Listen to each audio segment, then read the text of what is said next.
Hi there, and welcome back to our last episode of English Book on TV.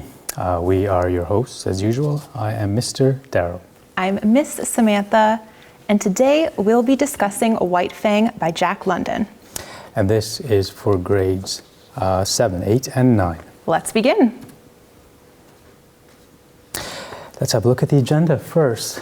We have the vocabulary, which we will look at, then a look at the author, and maybe a summary of the book. Of course. Then after that, we'll look at the characters, the setting, and some main themes before concluding with a revision of what we learned and giving you our last homework assignment before summer vacation. That has been fun. It has been. So now let's look at our first vocabulary word, and that is natural. Now, natural describes something that comes from nature or something that you're born with. Our next word is native. It's an adjective. It describes someone who is originally from the place they live in. Next, we have violence. Now, violence is behavior and actions using strong physical force meant to hurt, damage, or kill someone or something. From there, we have transition. Now, transition is the process of changing from one thing into another. Next, we have the noun longing.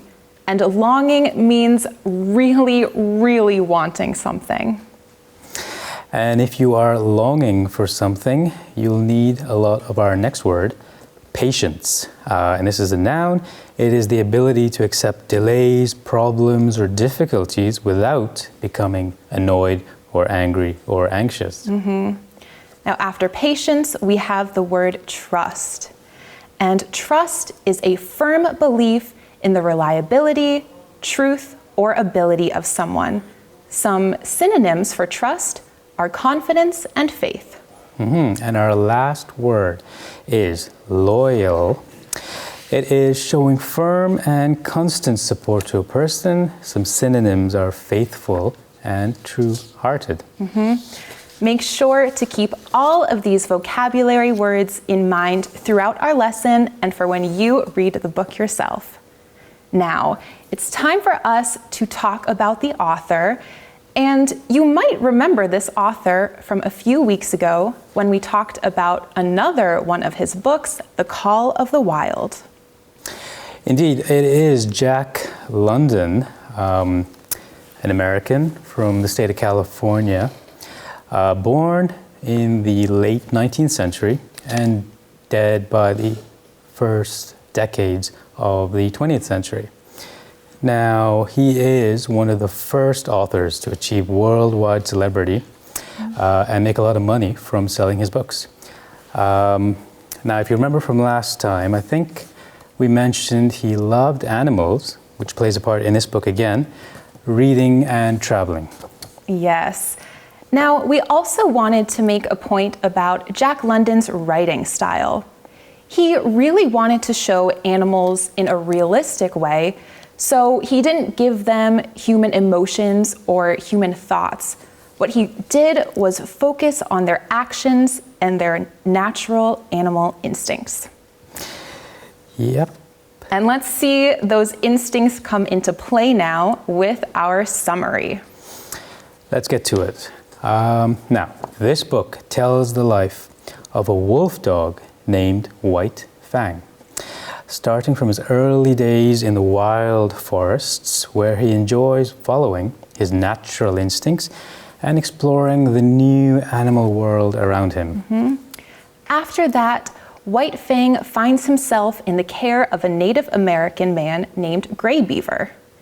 And this is where White Fang first learns how to behave in the domestic human world. He learns that humans can help him and that he can have a great relationship with them.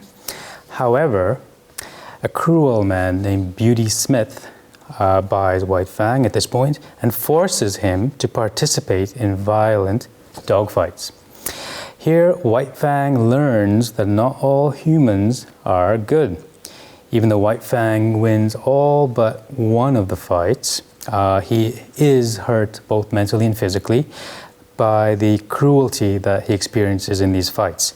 Now, during his last fight, in fact, he's almost killed. But luckily, a kind Californian man named Weedon Scott rescues White Fang from this horrible situation. Over time, by showing kindness, patience, and love, Weedon Scott earns White Fang's trust. White Fang loves Scott, and he's willing to give up his natural animal instincts for him. He follows Scott back to California, where he's eventually accepted into Scott's family home as a highly beloved house pet, happily spending the rest of his days with them.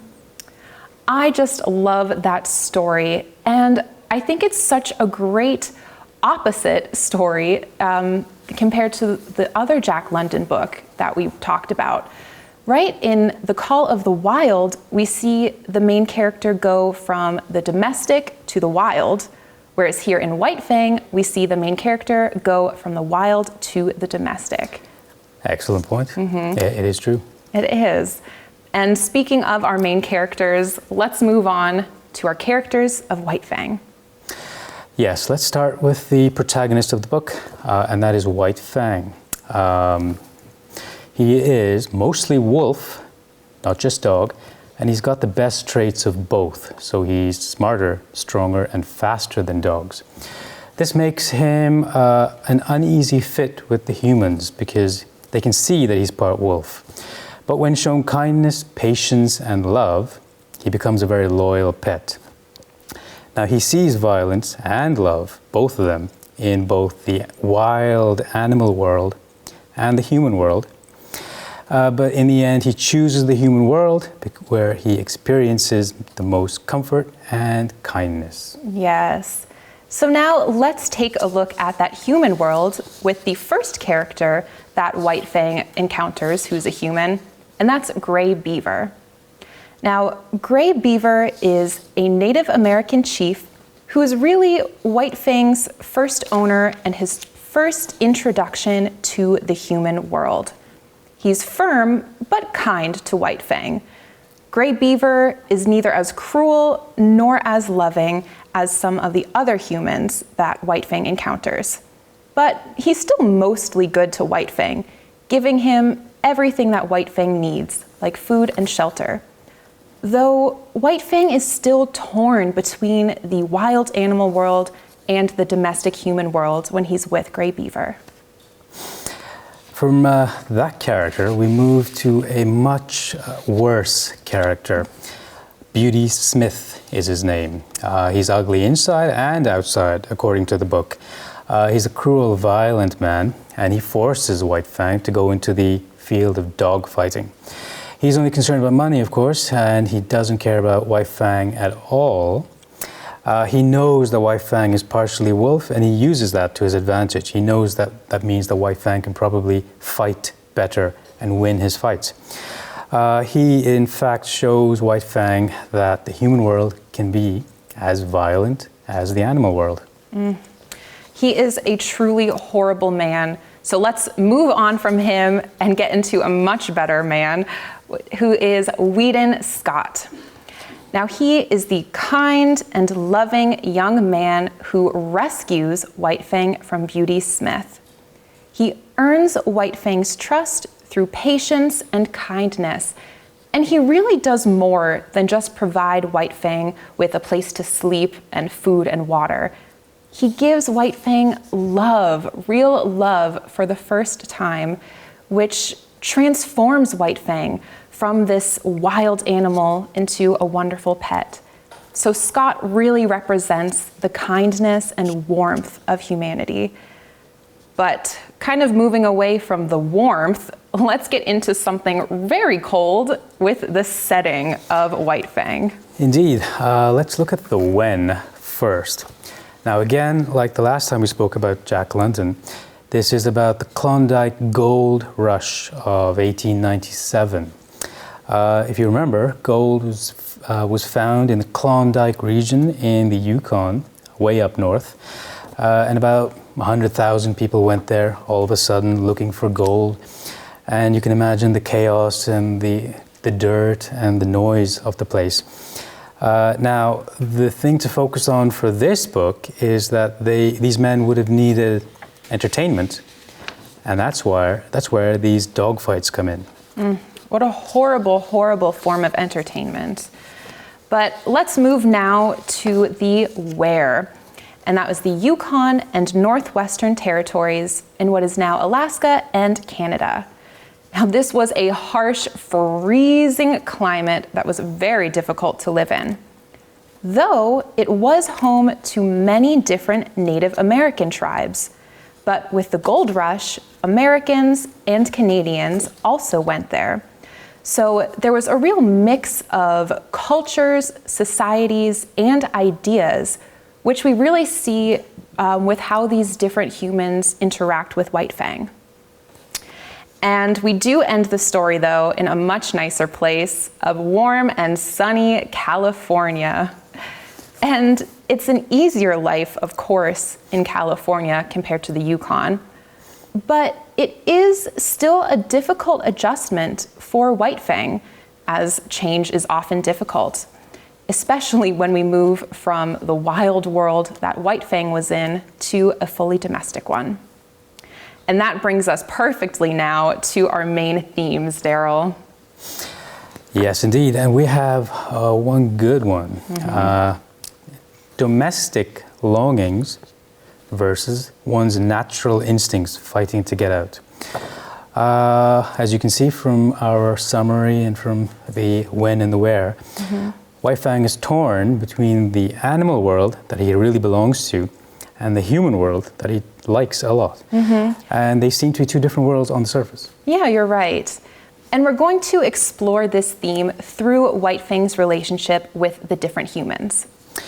First, with the Native Americans, he runs away from them initially because he wants his freedom. But he comes back because he misses the people, other dogs, and the food and shelter provided to him.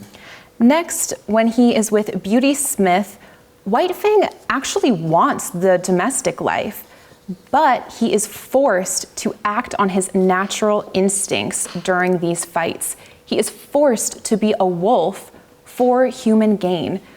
And that's very confusing for White Fang because he must act wild while in the domestic world. So it's a really strange blending of these two worlds. From there, we move back to Scott, actually. Now, White Fang genuinely loves Scott and will do anything to be with him, even acting against his own instincts in doing so. And it's actually Scott's kindness, patience, that gives White Fang the chance to kind of change internally. That's so true. So we see that White Fang learns that both the human world and the wild animal world can be violent and can be loving.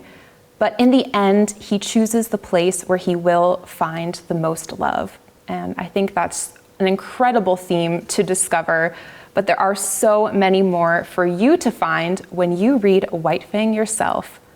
For now, we are almost out of time, so let's review what we discussed. First, we talked about our author, Jack London. Then we went on to the summary of White Fang's transition from the wild to the domestic world. After that, we looked at our characters, White Fang and the three humans in his life. Then the cold setting of the Yukon during the gold rush. And finally, our main theme of domestic longing versus natural instincts. This will be a good time to go over the vocabulary words from the beginning. Now, I'll read them out once more. Natural, native, violence, a transition, longing, patience, trust, and loyal. And that brings us now to our homework. We've loved hearing from all of you, and even though this is your last lesson and summer's right around the corner, please be sure to answer our question for you. Here is the question. Which do you think is more violent, the animal world or the human world, and why? So send us your answers to englishbookeducation.co.uk/homework. And we also just want to say thank you so much for joining us, not only today, but these last few months. I know Daryl and I have had such a wonderful time getting to rediscover some of our favorite books with all of you. Indeed, and one message for the summer, keep reading, keep hitting those books, as we've discovered over these past episodes. There's a lot to be learned from just even a simple look into books, and so we want you to keep reading for the rest of your lives. We really do. So be sure to check out bookshop.ge to help you read even more this summer. Again, thank you all so much, and we will see you all next academic year. Bye, everyone. Have a great summer.